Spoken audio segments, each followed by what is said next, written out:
आम आखिर फिर होता क्या है?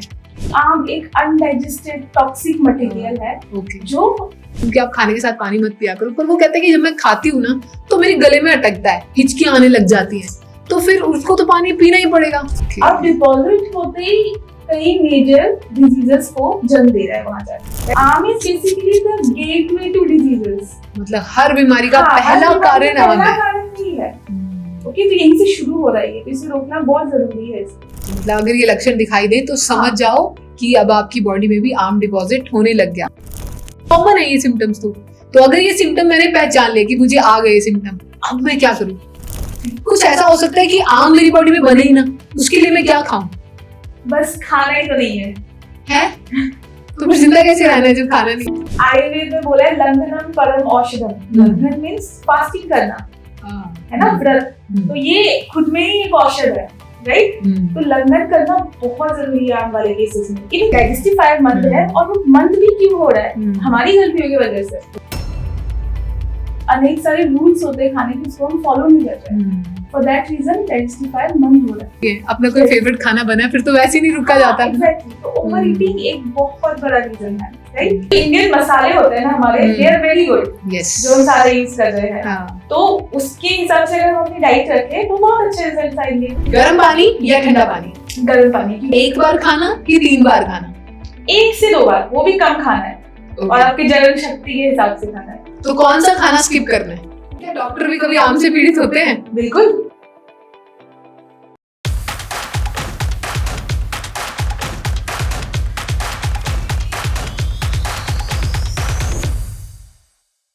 नमस्कार, स्वागत है आपका हमारे पॉडकास्ट द हीलिंग माइक के एक और स्पेशल एपिसोड में।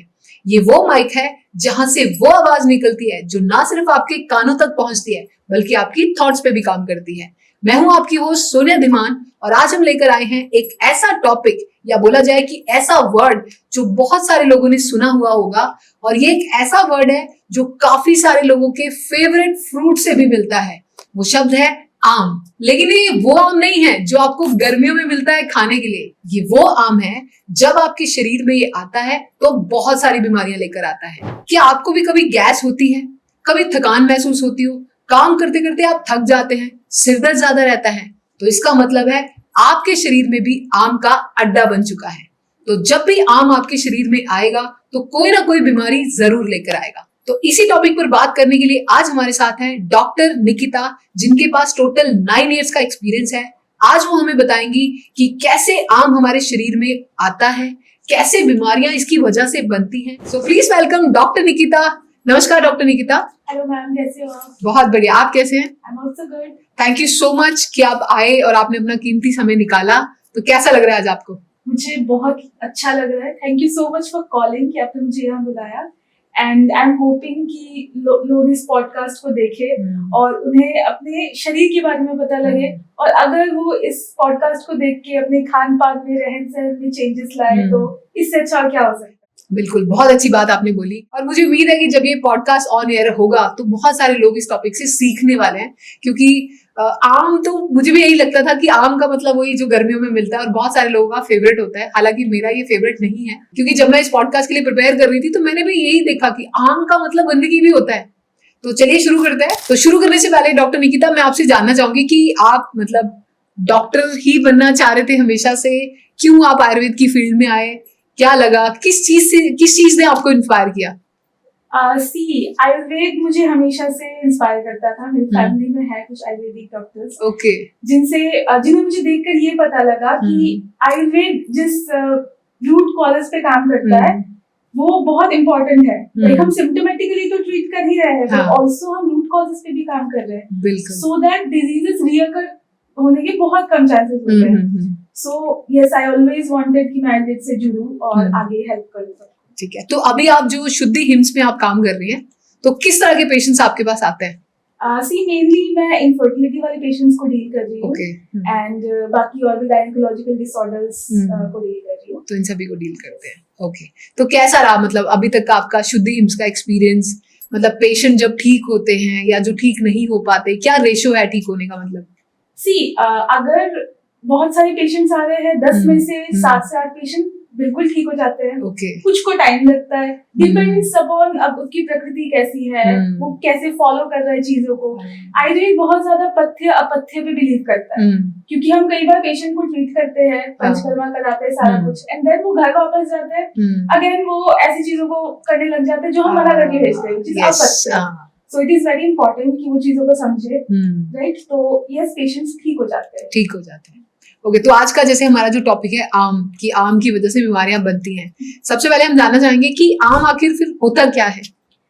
आयुर्वेद में आम एक ऐसा फूड पार्टिकल है जिसमें पाचन क्रिया प्रॉपर्ली नहीं हो पाई है, राइट? और ये शरीर में कहीं जाकर डिपॉजिट हो रहा है, और वहीं पर ये ऑब्स्ट्रक्शन क्रिएट करता है, और बाकी टिश्यू सेल्स में नरिशमेंट नहीं पहुंचने देता है। ओके, सो बेसिकली आम एक अनडाइजेस्टेड टॉक्सिक मटेरियल है, जो अनेक सारे डिजीजेस का रूट कॉज है। ओके, मतलब आम और ज्यादा कुछ नहीं, बस वही जो खाना हमारा डाइजेस्ट नहीं हुआ, ऐसा? ओके, जो खाना डाइजेस्ट नहीं होता तो उसी को ही आम कहते हैं। ओके, तो इससे मतलब जो जैसे आप बता रहे कि अनडाइजेस्टेड फूड होता है, आम शरीर में बनता कैसे है फिर? अब खाना डाइजेस्ट नहीं हुआ उसकी वजह से आम बना, या और बहुत सारे रीजंस हैं? आम बनने के कई सारे कारण हैं। ओके, फर्स्ट रीजन ये है कि आयुर्वेद में एक श्लोक है, रोग सर्वापि मंद अग्नि। दैट मींस जब हमारा डाइजेस्टिव फायर मंद होता है तो सारे डिजीजेस कॉज होते हैं, राइट? जैसे डाइजेस्टिव फायर मंद होगा, आम की फॉर्मेशन होगी, और आम आगे जाके बाकी रोगों को जन्म देगा। क्लियर? और अगेन आम एक और काम भी करता है, वो हमारे शरीर में क्लॉगिंग का काम करता है, ब्लॉकेज क्रिएट कर देता है। ओके, जैसे आप मान के चलो कि एक आइडियल डाइजेशन का प्रोसेस सुनते हैं, जैसे हमने खाना खाया, व्हिच इज आवर आहार, राइट? जैसे हमने खाना खाया, व्हिच इज आवर आहार, राइट? अब ये खाना हम खाते हैं, डाइजेशन के प्रोसेस के चलते ये आगे जाकर आहार रस में परिवर्तित होता है। मैं सॉरी आपको बीच में इंटरप्ट भी कर रही हूँ, लेकिन क्या आप हमारे व्यूअर्स के लिए थोड़ी इजी भाषा में समझाएंगे कि डाइजेस्टिव फायर क्या है? डाइजेस्टिव फायर हमारी जठर अग्नि है। ओके, जैसे आचार्य जी भी बोलते हैं कि शरीर में एक अग्नि होती है जो हमारे खाना को पचाने का काम करता है, राइट? और बाकी जो न्यूट्रिएंट्स होता है उसको यूज करता है, एंड रिमेनिंग चीजों को हम एक्सक्रीट आउट करते हैं। ठीक है, आप इसको ऐसा समझ के चल सकते हो कि एक चूल्हा है, ठीक है, जिसमें हमने आग लगाई है, राइट? कुक करने के लिए। अब ऊपर हमने एक तवा रखा है, उस पे हम अपना रोटी या पराठा जो भी रखते हैं। अब अगर फायर प्रॉपर है तो ये रोटी उसमें पकेगा एंड वो प्रॉपर्ली कुक हो जाएगा। ठीक है, हाँ। इन सब केसेस अगर आपने आग सही से नहीं लगाया या वो बहुत कम है, तो ये जो रोटी हमने डाला ये चिपक जाएगा उस तवा पे। ये फिनोमेनन हम देखते हैं, बिल्कुल देखते हैं। So this is the same process that's happening with our body. Digestive fire मंद है, और वो मंद भी क्यों हो रहा है? हमारी गलतियों की वजह से। हम गलत चीजें खा रहे हैं। ओके, अनेक सारे रूल्स होते हैं खाने के, उसको हम फॉलो नहीं कर रहे हैं। For that reason, digestive fire मंद हो रहा है। Okay. कोई एक एग्जांपल आप देना चाहें, एक या दो एग्जांपल जिसकी वजह से हमारा जो अग्नि है वो मंद हो जाती है? अनेक सारे रीजंस हैं। फर्स्ट देखो, कई सारी चीजों को हम बिना फॉलो करके खाना खाते हैं, जैसे कि लेट नाइट खाना खाते हैं हम, बहुत ही गुरु आहार लेते हैं हम रात को। फाइन। नेक्स्ट रीजन हो गया बहुत ज्यादा खाना खाना, ओवर ईट करना। जैसे आप देख रहे होंगे आजकल हम चलते हैं कि हाँ क्रेविंग्स हो रही है कुछ खाने की, वी आर नॉट हंग्री, हमें जस्ट क्रेविंग्स हो रही है, हम वो खाने को देख के कई बार हो जाती है ना। हाँ। अब देखो आचार्य चरक ने बोला है कि हमारा जो कुक्षी होता है, देखिए अवर पेट, वो एक मुट्ठी के समान होता है, राइट? और अगर हम इसे 3 भागों में डिवाइड करें तो इसमें एक भाग में सॉलिड डाइट होना चाहिए, एक में फ्लूइड, और जो थर्ड वाला पार्ट है उसे हमें खाली छोड़ना चाहिए। ओके, सो दैट जो पूरा मोमेंट हो डाइजेशन की टाइम पे वो हो पाए, तो ये खाली छोड़ना बहुत जरूरी है, राइट? पर हम तो ऊपर तक भर लेते हैं। Exactly, हम गले तक भर लेते हैं कि कोई चीज अच्छा बना है तो हम बहुत सारा खा लेते हैं। तो कई बार बोलते भी हैं अपना कोई फेवरेट खाना बना है फिर तो वैसे ही नहीं रुका जाता। एग्जैक्टली, तो ओवर ईटिंग एक बहुत बड़ा रीजन है, राइट? नेक्स्ट हो गया अति अम्बुपान, दैट इज ज्यादा पानी पीना। ओके, लाइक हम कई सारी चीजें सुनते हैं, देखते हैं, हमें लगता है कि हाँ चलो पानी पीना बहुत अच्छा होता है, but water should also be into in a proper quantity. किसी भी चीज को जरूरत से ज्यादा नहीं ले सकते हैं। जैसे हम बोलते हैं कि अति सर्वत्र वर्ज्यते, राइट? तो किसी भी चीज को हम जब अति कर देते, जरूरत से ज्यादा लेते, चाहे वो चीज हेल्दी क्यों ना हो, तो अगेन ये हमें प्रॉब्लम्स कॉज कर देती है। ठीक है, नेक्स्ट हो गया अनेक सारे रूल्स को फॉलो करे बिना खाना खाना, जैसे कि आयुर्वेद में कहा गया उष्ण स्निग्ध खाना खाना है हमेशा, हमेशा हमें गर्म खाना खाना होता है। वार्म फूड बहुत इंपॉर्टेंट है। ओके, मतलब ठंडा खाना बिल्कुल नहीं खाना है। बिल्कुल नहीं खाना है, वार्म फूड लेना बहुत इंपॉर्टेंट है। खाना खाते हुए बिल्कुल फोकस्ड होके खाना खाना, राइट। आजकल आप देखोगे हम फोन चलाते हुए खाना खा रहे हैं, रील्स देखते हुए खाना खा रहे हैं, ये हमें नहीं करना है। बिकॉज वाइल ईटिंग आपका पूरा फोकस आपके फूड पे होना चाहिए। आचार्य जी बोलते हैं ना कि खाने को पियो और पानी को चबाओ, बिल्कुल राइट। तो ये आपका जो चर्निंग प्रोसेस है, मुंह पे डाइजेशन ऑलमोस्ट 10-20% आपके मुंह पे हो जाना चाहिए, फिर वो आगे जाएगा। तो अभी हम ऐसा नहीं करते हैं, हमें जल्दी होती है, ठीक है ना। ही जल्दी, अति विलंबन भी नहीं करना, जल्दी भी नहीं खाना है, खाना फटाफट खाना, मतलब धीरे धीरे खाना है। पर जैसे कई लोग अब जैसे फॉर एग्जांपल जैसे अब मेरे मदर हैं, तो वो जब खाना खाते हैं ना उनके गले में अटक जाता है, तो वो कहते हैं कि मैं उनको बोलती भी हूँ कि खाने के साथ, क्योंकि मैंने आचार्य जी की कई बार वीडियोस भी देखी हैं, तो आचार्य जी बोलते हैं कि खाना खाने के साथ पानी नहीं पीना है। पर ये यानी हाँ, मुझे उसका मतलब नहीं पता एग्जैक्टली उसका मीनिंग क्या है, बट मैं अपनी मदर को भी कई बार बोलती हूँ कि आप खाने के साथ पानी मत पिया करो। पर वो कहते हैं कि जब मैं खाती हूँ ना तो मेरे गले में अटकता है, हिचकियां आने लग जाती हैं, तो फिर उसको तो पानी पीना ही पड़ेगा। अगेन इसमें वही रूल फॉलो हो रहा है। स्निग्ध, जैसे मैंने बोला ना, उष्ण और स्निग्ध खाना खाना है हमेशा। स्निग्ध उसको थोड़ा वाटरी, थोड़ा स्टिकी बना के खाओ, सो दैट वो गले में ना अटके। सूखा खाना नहीं खाना है कभी भी। मतलब खाना खाते हुए फिर क्या, अच्छा चबाना ज्यादा है, वो गले में नहीं अटकेगा फिर, राइट। ये प्रोसेस फॉलो करना बहुत जरूरी है। ओके, तो अब मुझे ये तो समझ आ गया कि अग्नि क्या होती है। तो अभी आप कुछ मतलब वो धातु की आप बात कर रहे थे। हाँ, जैसे मैं आपको एक आइडियल डाइजेशन का प्रोसेस समझा रही थी। हमने खाना खाया, आहार रस बना हमारा। अब आहार रस का क्या काम होता है, आगे जो सप्त धातुएं हैं, ठीक है, उसको जाके पोषण देना। ओके, रस बन गया, तो रक्त, मांस, मेद, अस्थि, मज्जा और शुक्र, इन 6 धातुओं को इसने पोषण देना है, राइट। अब आम बनने के कारण क्या होता है, ये पोषण प्रॉपर्ली उन जगहों पे नहीं पहुंच रहा है, ठीक है। मतलब इन धातुओं को थोड़ा सा एक्सप्लेन करेंगे, क्या है ये धातु? बेसिकली देखो, रक्त, ब्लड, ठीक है। मांस हो गया हमारे शरीर का जो मसल्स है वो, है ना। मेद हो गया फैट्स, अस्थि हो गया हमारे बोन जॉइंट्स, ये हम अस्थि में काउंट कर सकते हैं, ठीक है। मज्जा हो गया हमारा बोन मैरो, शुक्र हो गया जिसे हम स्पर्म से बोल सकते हैं, शुक्राणु जो हो गया। बट मेनली हाँ, रिप्रोडक्टिव ऑर्गन्स जो हो गए हमारे, वो काउंट कर सकते हैं इसके अंदर। अब क्या हो रहा है, आम के कारण ये आहार रस तो इसमें पहुंच पा नहीं रहा है प्रॉपर्ली, राइट। दूसरा ये हो रहा है कि ये आम जाकर इन जगहों पे डिपॉजिट हो जा रहा है। अब डिपॉजिट होते ही कई मेजर डिजीजेस को जन्म दे रहा है वहां जाके, राइट। अब आप देख लो, आम अगर जॉइंट्स पे चला गया, बोन्स पे चला गया, इसने आमवात को जन्म दे दिया। So amavata is, you can correlate it to rheumatoid arthritis, ठीक है। तो ये भी शुरू डाइजेशन से ही हो रहा है और आगे जाके रूमेटॉइड आर्थराइटिस हो रहा है। अब ये लंग्स पे चला जा रहा है तो हमें अस्थमा हो रहा है, राइट। और सारे एलर्जीज हो रही है, स्किन में जा रहा है तो स्किन डिसऑर्डर्स क्रिएट कर रहा है, सोराइसिस हो गया, एक्जिमा हो गया, ऐसे कई सारे प्रॉब्लम्स कॉज कर रहा है। तो ये तो चलो मैंने एक आध नाम आपको बोले, और भी lifestyle disorders, diabetes, PCOD, PCOS, tumours, cyst जो भी फॉर्म हो रहे हैं, वो शुरू फर्स्ट स्टेप उसका आम ही है। आम is basically the gateway to diseases, मतलब हर बीमारी का पहला कारण आम ही है। ओके, तो यहीं से शुरू हो रहा है, तो इसे रोकना बहुत जरूरी है। इसलिए जैसे अब मान लो कि इसके कारण हमने समझ लिया ये आम क्या होता है। अब अगर जैसे आपने ये भी बता दिया कि कैसे बीमारियों का घर भी है, पर किसी को क्या आम सबमिट होना, जैसे मुझे लगा है कि मेरी बॉडी में अगर आम जमा हो रहा है, डिपॉजिट हो रहा है, तो क्या ये मुझे पहले कोई प्रायर सिम्टम देता है, कोई साइंस देता है जिससे मुझे पहले ही पता चल जाए? एग्जैक्टली। शरीर जो होता है ना, वो सिम्टम्स के थ्रू हमसे बात करता है। वो रेपिटेडली हमें बताते रहता है कि ये मुझे दिक्कतें हो रही है, you need to check on me. Point number 1 हो गया, एक कोटेड टंग देखने को मिलेगा आपको, व्हाइट कोटेड टंग। ये एक पहला साइन है कि डाइजेशन आपका प्रॉपर नहीं हो रहा, आम फॉर्म हो रहा है। मतलब जीभ जो है पूरी व्हाइट हो जाएगी, व्हाइट कोटिंग दिखेगी आपको जीभ। ओके, नेक्स्ट हो गया फाउल स्मेल आएगा आपके मुंह से, जब आप ब्रीथ कर रहे हो तो इसमें से बुरी स्मेल आएगी।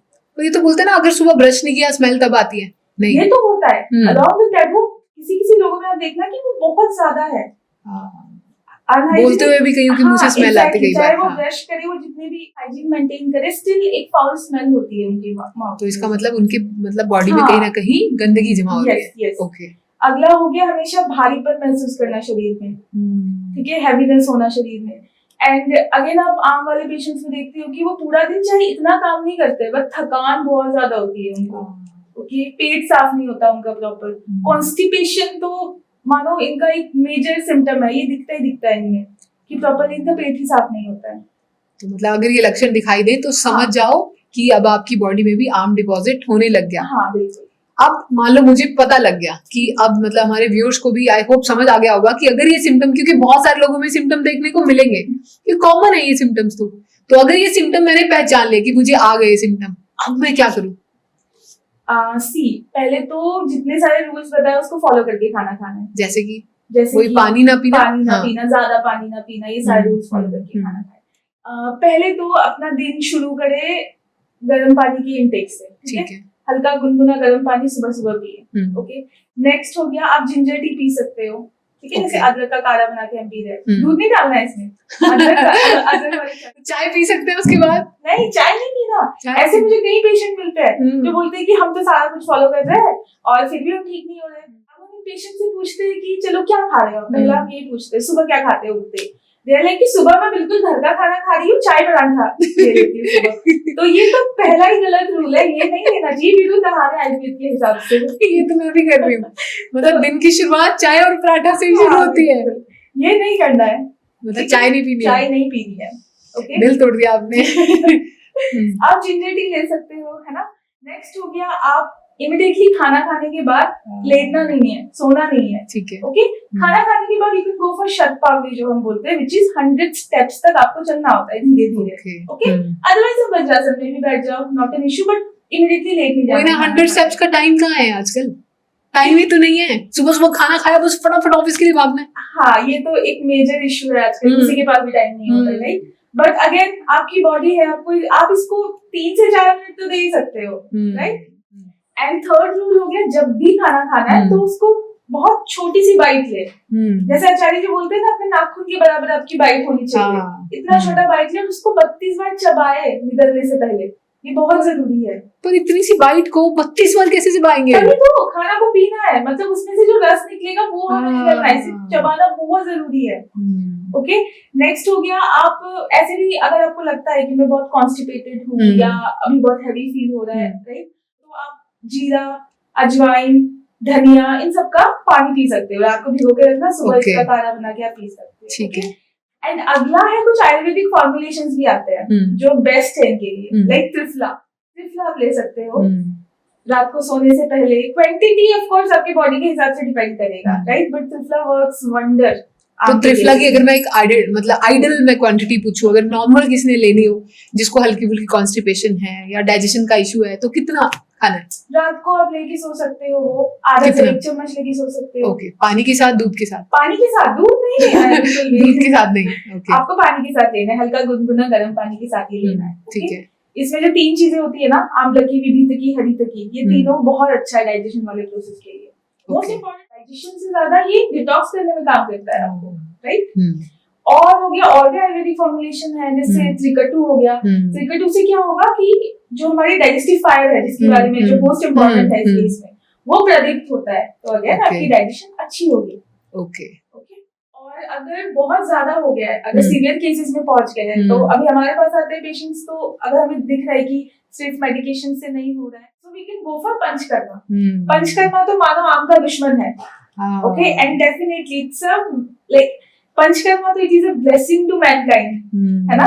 पंचकर्मा से इतनी अच्छी बॉडी डिटॉक्स होगी, और उसके बाद फॉलो करना है सारे रूल्स, बट एक बार डिटॉक्स कर लो खुद को एंड देन हम। ओके, तो डॉक्टर साहब फिर ये पंचकर्मा को आप समझाएंगे, पंचकर्मा एग्जैक्टली क्या है? सी, पंचकर्मा में बहुत सारे प्रोसीजर है, नाम इसका पंचकर्मा है, बट इट इज ओशन। तो आज हम फिलहाल आम पे रहते हैं। पंचकर्मा में अगर आपको इंट्रो एक दे दूं, तो पंचकर्मा में स्नेहन, स्वेदन, वमन, विरेचन जैसे कई सारे प्रोसीजर होते हैं। तो पंचकर्मा के बारे में हम अगले एपिसोड में डिटेल में बात करेंगे। ओके, ठीक है। हाँ, बिकॉज ये बहुत ही बड़ा टॉपिक है। तो अभी आपने बताया कि जो अगर बॉडी में आम जमा हो जाए तो क्या क्या करना है। कुछ ऐसा हो सकता है कि आम मेरी बॉडी में बने ही ना, उसके लिए मैं क्या खाऊं? बस खाना ही तो नहीं है तो फिर जिंदा कैसे रहना है जब खाना नहीं है? आयुर्वेद में बोला है लंघनम परम औषधम। लंघन मीन्स फास्टिंग करना, है ना, व्रत। तो ये खुद में ही एक औषध है, राइट?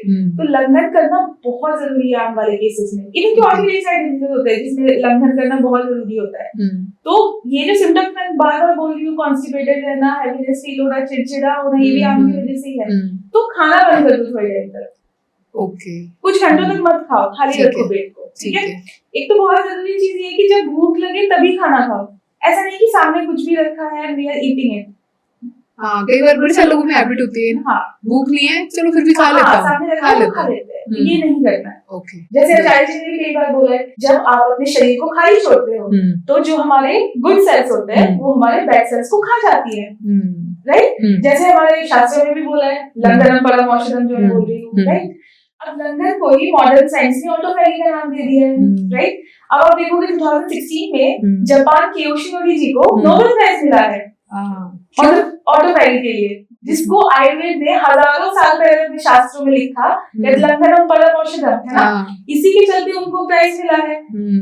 तो आयुर्वेद के अकॉर्डिंग आम को रोकने के लिए एक आइडियल जो डाइट है वो कैसी होनी चाहिए? इसका सिंपल आंसर है लघु सुपच्य आहार, व्हिच मींस लाइट होनी चाहिए आपकी डाइट, और वो इजीली डाइजेस्टेबल होनी चाहिए, सुपच्य, जिसको बॉडी इजीली पचा पाए। क्लियर? अब ये क्या हो सकता है? वेजिटेबल्स होंगे डेफिनेटली, नॉनवेज को अवॉइड करो, और मोस्टली जो लोकल सीजनल वेजिटेबल्स फ्रूट्स है उस पे डिपेंडेंट रहो। We do not need to go for exotic fruits या vegetables, उसके साइड को नहीं जाना है, जो लोकली अवेलेबल है उस पे भी। Okay, right. मतलब एक आम इंसान की अगर मैं बात करूं, नॉर्मल पर्सन, उसको कैसे पता चलेगा कौन सा खाना इजी टू डाइजेस्ट है, कौन सा खाना मुश्किल से डाइजेस्ट होता है, वो क्या खाए फिर? Okay, actually this itself is a very big topic, क्योंकि जो आहार होता है वो सीजन के हिसाब से होता है, ऋतु के हिसाब से डिपेंड करता है, आपकी फायर के हिसाब से डिपेंड करेगा। जो मैं डाइजेस्टिव फायर जिसकी हम बात कर रहे हैं, आपकी डाइजेस्टिव फायर कोई गुरु चीज को भी, दैट मींस कोई भी हैवी चीज को भी डाइजेस्ट कर लेगा, क्या पता वो मेरी ना करे। ओके, तो हम ऐसे कुछ सिंपल आहार पे रिलाई कर सकते हैं जो एक मंद अग्नि वाला भी डाइजेस्ट कर पाए, एक तीन अग्नि वाला भी डाइजेस्ट कर पाए। ठीक, तो आप अगर लो स्प्राउट्स आप ले सकते हो, बट अगेन स्प्राउट्स को लेने के भी तरीके हैं। स्प्राउट्स को भी सूप अच्छे बनाना है, अपने को उस पे काला नमक डालना है, जिंजर डालना है, उसको सूप अच्छे बना के हम खा सकते हैं। मतलब ऐसे नहीं खा सकते। आयुर्वेद में ना स्प्राउट्स को हम गुरु आहार मानते हैं। ओके, तो इसको हम डायरेक्टली अगर खाएंगे तो वो मुश्किल है थोड़ा डाइजेस्ट करना। लाइक आई सेड ना, तीन वाला उसको कर लेगा, अगर मंदग्नि वाले को डिफिकल्टी होगी तो अब हम इसको थोड़ा सूप अच्छे बना लेंगे, लाइट बना लेंगे स्पाइसेस से। ठीक है, ओके। सी जो इंडियन मसाले होते हैं ना हमारे, दे आर वेरी गुड, जो हम सारे यूज कर रहे हैं, तो उसके हिसाब से अगर हम अपनी डाइट रखें तो बहुत अच्छे रिजल्ट आएंगे। ओके, जैसे हम सत्तू का भी सेवन करते हैं, है ना, सत्तू आजकल बहुत लोग ले रहे हैं कि बहुत अच्छा प्रोटीन का सोर्स है और काफी टाइम तक हमें फीलिंग ऑफ फुलनेस भी देता है। अब सत्तू के साथ हम क्या गलती करते हैं, हम सत्तू भी लेते हैं तो कोई भी चीज हम ट्रेंड के हिसाब से चल रहे हैं। सत्तू है तो हमें लग रहा है इसे गाढ़ा घोल लो और इसको पी जाओ, ये बहुत अच्छा है। अब सत्तू को हमें कैसे लेना चाहिए? सत्तू शुड ऑल्सो बी टेकन, सत्तू जितना पतला उतना श्रेष्ठ है। अच्छा, सत्तू को हमारे शरीर में एब्जॉर्ब होने के लिए उसको बहुत पतला होना जरूरी है, सत्तू में पानी ज्यादा डालना है, थिन होना चाहिए वो, राइट। और अगेन सत्तू को हम गर्मियों में लेंगे, ऋतु के हिसाब से जो मैं आपको डाइट बोल रही हूँ, गर्मियों में ज्यादा लेना है। उसमें नमक डालना है कि हम मीठा डाल के भी ले सकते हैं? दोनों ले सकते हैं, हम मीठा डाल के भी ले सकते हैं, हम थोड़ा सा उसमें नमक डाल के भी ले सकते हैं। क्योंकि हमारे घर में मेनली मैं भी पीती हूँ सत्तू, तो पर सत्तू को मैं शक्कर डाल के पीती हूँ, पानी में घोल के। पानी में घोल के, हाँ मैं बहुत गाढ़ा बना के पीती हूँ। तो गाढ़ा नहीं पीना है, वो अगेन आपको आपकी डाइजेस्टिव फायर को मंद कर देगा। वैल्यूज नहीं मिल रहे हमें उसकी, बस बुरी चीजें मिल रही। तो ये भी एक रूल है कि अच्छी चीज को भी बुरी तरह से लेने से वो इल इफेक्ट देगा आपकी बॉडी को। तो that's how important your diet is. तो आपको बहुत क्लियर होना चाहिए कि आप जो खा रहे हो वो आपकी बॉडी के लिए कंपैटिबल भी है कि नहीं। और अभी जैसे गर्मियां है तो आप गोंद कतीरा ले सकते हो, उसका शरबत ले सकते हो, राइट। और एक तो मोस्ट इम्पोर्टेंट चीज है कि रात को जितना कम खाओ, रात को नहीं, 7 बजे के बाद खाना ही नहीं खाना है। हमें कहते हैं कि टाइम ही शाम को 7 बजे के बाद मिलता है, ये सबके हाल में है। अब हम फ्री शाम को होते हैं, बिल्कुल हम क्या करते हैं, जो सबसे हैवीएस्ट मील होता है वो हम शाम को लेते हैं, क्योंकि टाइम ही शाम को है। बट ये आपकी बॉडी के लिए बुरा है, ये नहीं करना है। सूरज के अकॉर्डिंग चलो, दिन स्टार्ट करो हल्के भोजन से, लंच में थोड़ा हैवी ले लो, बट शाम को सूरज ढलने के बाद खाना ही नहीं खाना है। स्टिल अगर भूख आपको ज्यादा लगती है या कुछ ऐसी चीजें हैं तो आप सूप पी लो शाम को। जैसे आपने डाइजेशन की बात करी कि डाइजेशन अच्छा होना चाहिए, पाचन अच्छा होना चाहिए, तो मुझे कैसे पता चले यार, हमारे व्यूअर्स को कैसे पता चले कि उनका डाइजेशन अच्छे से काम कर रहा है? ओके, फर्स्ट तो हो गया आपका पेट साफ होगा प्रॉपर, आप कॉन्स्टिपेटेड नहीं रहोगे। ओके, आप बहुत एनर्जेटिक फील करोगे, जो फीलिंग ऑफ हैवीनेस है या मॉर्निंग सिकनेस है, ये सारी चीजें नहीं आएंगी आप पे। ओके, आप पूरा दिन काफी एनर्जेटिक फील करते हो। ठीक है। ओके, खाना खाने के बाद आप बहुत लाइट फील करते हो।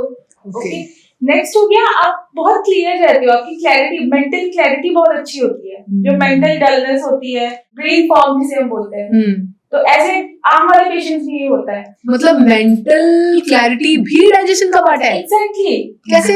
गट बहुत इंपॉर्टेंट है। जैसे मैंने बोला ना, हमारे स्त्रोतस है शरीर में, आप पकड़ लो स्त्रोतस ना एक पाइप है, टाइनी पाइप्स जो पूरे बॉडी में सप्लाई करता है। ओके, अब आप पकड़ लो कि आपके घर पे सिंक है, बर्तन धोते हैं जिसमें। यस, तो अब इस पे क्या हो रहा है, आप रेगुलरली बर्तन धो रहे हो, थोड़े थोड़े जो डर्ट है वो जाके चिपक रहा है कहीं ना कहीं, राइट? अब इनिशियली क्या होगा, पानी जाएगा तो धीरे धीरे जाएगा, आप उसको इग्नोर करोगे कि चलो जा तो रहा है ना। अब पॉइंट विल कम जब वो पूरा ब्लॉक हो जाएगा, जब पानी नहीं जा पाएगा। फाइन, अब इस केस में क्या हो रहा है, सिमिलरली जो हमारे न्यूट्रिशंस है वो पहुंच ही नहीं पा रहे। ब्रेन भी तो हमारी बॉडी का ही हिस्सा है। बिल्कुल। तो ब्रेन फॉग भी इसी के कारण है, आम के कारण।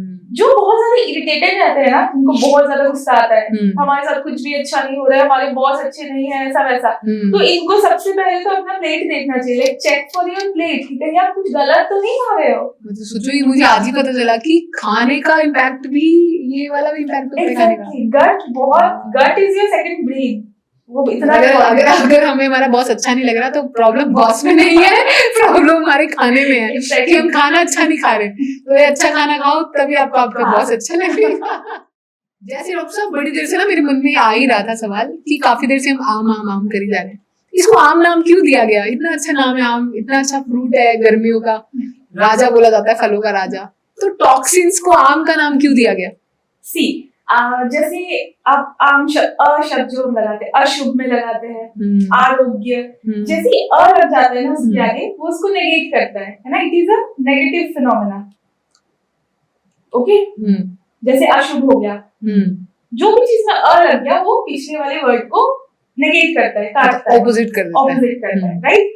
अब आम को हम बेसिकली, आम इसका नाम इसीलिए है क्योंकि आम मतलब तो हो गया म, which is not mine, right?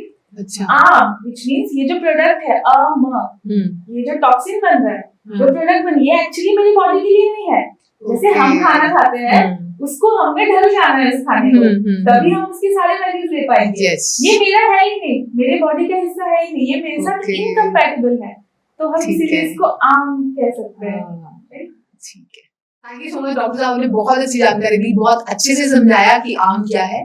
अब एक छोटा सा सेगमेंट है हमारे पॉडकास्ट का, रैपिड फायर राउंड। अब मैं आपसे कुछ सवाल ऐसे पूछूंगी जिसका आंसर आपने वन लाइनर में देना है। तो शुरू करें? श्योर, ठीक है। मैंने कुछ क्वेश्चन यहाँ पे लिख के भी रखे हैं।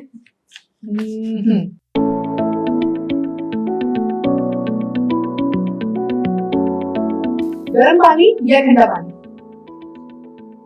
गर्म पानी, क्योंकि आम को पिघलाना भी तो हमने। बिल्कुल। एलोवेरा जूस या आंवला जूस? इन कॉन्टेक्स्ट ऑफ आम, यस, आंवला जूस। आंवला जूस, ओके। त्रिफला या अश्वगंधा? त्रिफला। ओके। घर का खाना या बाहर का खाना? घर का खाना, आम बनने ही देना है हमने, अगर घर का खाना हम थोड़ा थोड़ा खाए तो। Very nice. दिन में एक बार खाना कि 3 बार खाना? 1 से 2 बार, वो भी कम खाना है, और आपकी जलन शक्ति के हिसाब से खाना है। तो कौन सा खाना स्किप करना है? दोपहर का और जो रात का खाना स्किप करना? नहीं खाना रात का। ओके। डिटॉक्स वाटर या नारियल पानी? Detox water. ओके। हल्दी दूध या काढ़ा? काढ़ा, बट अगेन हल्दी works very well in cases of आम।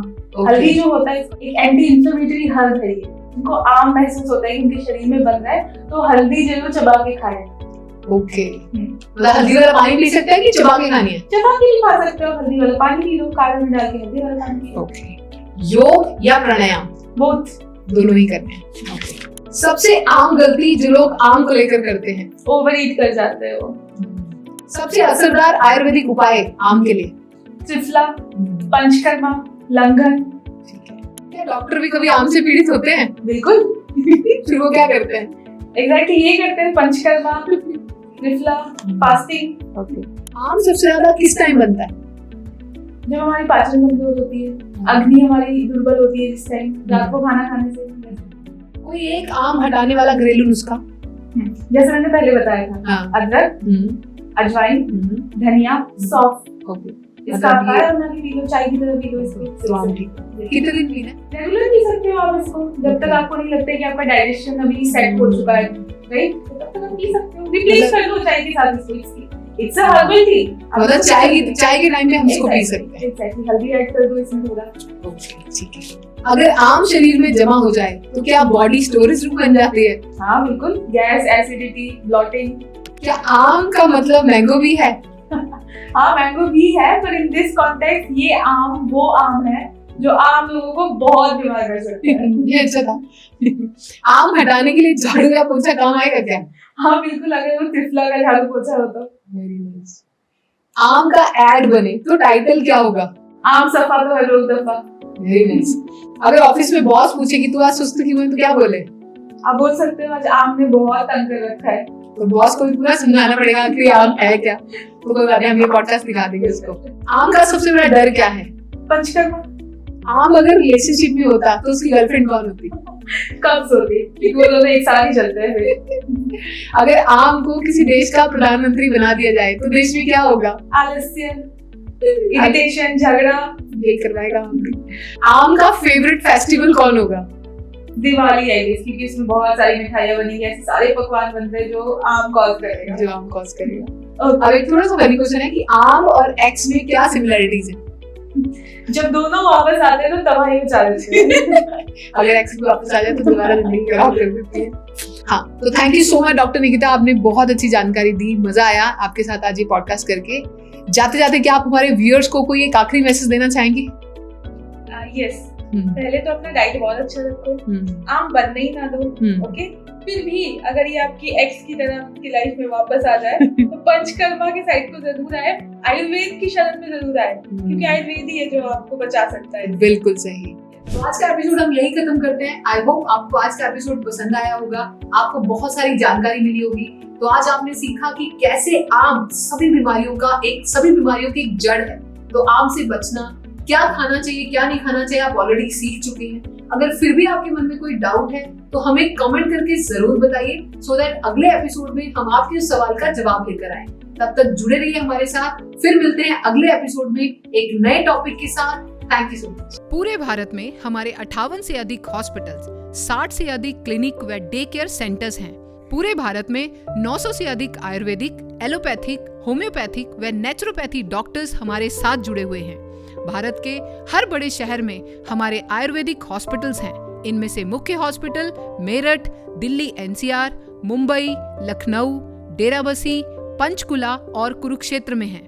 यहाँ पर kidney fail, liver fail, cancer, heart problem, जोड़ों के दर्द, diabetes, BP, sugar, piles, fissure व फिस्टुला और अन्य बड़ी से बड़ी बीमारियों को रिवर्स किया व सिखाया जाता है। अगर आप वीडियो में कही गई बात से सहमत हैं तो वाई टाइप करें, सहमत नहीं है तो एन टाइप करें।